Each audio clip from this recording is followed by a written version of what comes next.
আগের ভিডিওতে আমরা কথা বলেছি ইন্টারভিউ বোর্ডে নিজেকে কিভাবে প্রেজেন্ট করতে হয় এবং সেই সাথে সাথে আমি বলেছি grooming and etiquette is very important to lead a career in a corporate life. So আজকে will be talking about grooming.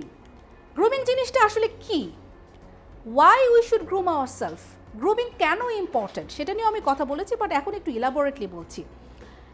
প্রথম 30 সেকেন্ডের ইমপ্রেশন কিন্তু মানুষের গ্রুমিং দিয়ে হয়। অর্থাৎ তুমি যে কোনো মিটিংয়ে বা যে কোনো ইন্টারভিউ বোর্ড, ইভেন তুমি যদি কারোর সাথে ডেটিংও করতে যাও বা কথাও বলতে যাও, তোমার অ্যাপিয়ারেন্স এবং তোমার গ্রুমিং কিন্তু খুব ইম্পর্ট্যান্ট। তুমি নিজেকে কিভাবে সেখানে সাজিয়ে তার সামনে উপস্থাপনা করলে এটা কিন্তু খুব ইম্পর্ট্যান্ট। আমরা বলি না যে first impression is the last impression. ওই 30 সেকেন্ডে তোমাকে আমি দেখার পর তোমার ব্যাপারে কিন্তু একটা ইমেজ দাঁড়া করিয়ে ফেলবো। আমি যদি একজন কর্পোরেট ইন্টারভিউয়ার হই অথবা তোমার ভবিষ্যৎ ফিউচার বস হই, আমি কিন্তু প্রথমেই দেখব যে এই ছেলেটার সাথে বা এই মেয়েটার সাথে কি আমি কাজ করতে পারবো কি না, ঠিক আছে? সো এই ব্যাপারটাতে কিন্তু গ্রুমিং একটা বড় রোল প্লে করে। So 30 second is very important. So you should appear in front of the any kind of formal meeting or interview or even in the corporate তোমার জবে তোমার grooming is important.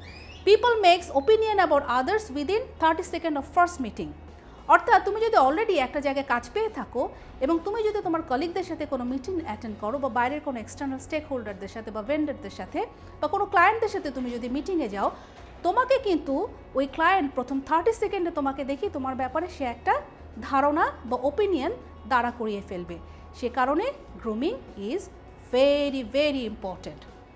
Majority of almost 55% opinion is shaped by personal appearance. অর্থাৎ বাংলাতে কিন্তু একটা কথা আছে, আগে দর্শনধারী তারপর গুণ বিচারী। তুমি কি পারো কি না পারো সেটা কিন্তু পরে আসবে, বাট তোমাকে ঠিক দেখতে এই মুহূর্তে কেমন লাগছে সেই জিনিসটার উপরে কিন্তু 55% মানুষ তোমার ব্যাপারে তার প্রথম ধারণাটা করে ফেলবে। সো তোমাকে ওই 30 সেকেন্ডের মধ্যে এই জাজমেন্ট করার সুযোগটা দিতে হবে মানুষকে, এবং সে কারণে তোমাকে নিজেকে প্রিপেয়ার করতে হবে ফ্যান্টাস্টিকলি। Fourth, proper grooming helps to make the right first impression. সেটা কাজে হতে পারে, সেটা তোমার কোনো সোশ্যাল অ্যাক্টিভিটিসের মাধ্যমে হতে পারে, তোমার ফ্যামিলিতে হতে পারে, ইভেন তোমার লাইফের সবচেয়ে ক্রিটিক্যাল সিচুয়েশনেও কিন্তু তোমার অ্যাপিয়ারেন্সকে তুমি কতটা কুল রাখছো, কতটা প্রেজেন্টেবল রাখছো, এই জিনিসটা ম্যাটার করবে। সো গ্রুমিংয়ের পরে আরেকটা জিনিস নিয়ে আমরা প্রায় কথা বলি, এটিকেট। এটিকেট মানে কি আসলে?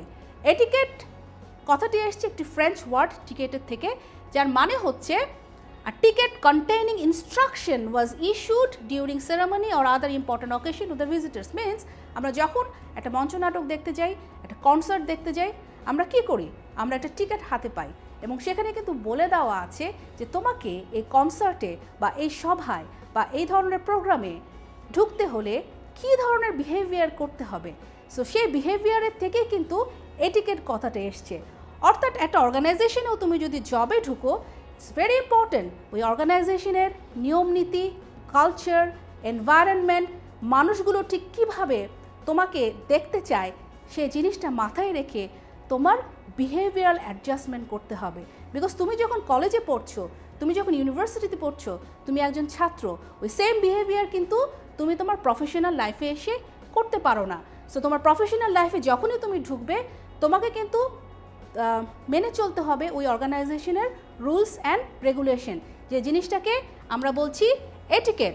So in modern society, etiquette stands for set of acceptable manner and behavior to be followed in a formal setting like in a workplace. সেটা হতে পারে তুমি কিভাবে কথা বলবে, তোমার টোনটাকে তুমি ডাউন করবে কিনা, তুমি সবার সাথে চিৎকার করে কথা বলবে না নর্মালি কথা বলবে, তুমি একটা অফিসের ক্যাফেটেরিয়াতে বসে কিভাবে অর্ডার করবে, কিভাবে খাবে, তুমি কিভাবে তোমার ডেস্কে সেলফোন নিয়ে কথা বলবে। একটা মিটিং এটিকেট বলে একটা ব্যাপার আছে, তুমি যখন মিটিং করবে সেখানে তুমি তোমার ফোনটা ধরবে কি ধরবে না, ধরলেও তুমি কিভাবে কথা বলবে। A set of behaviour will be employed to you তুমি যখন একটা ফর্মাল ওয়ার্কপ্লেসে ঢুকবে।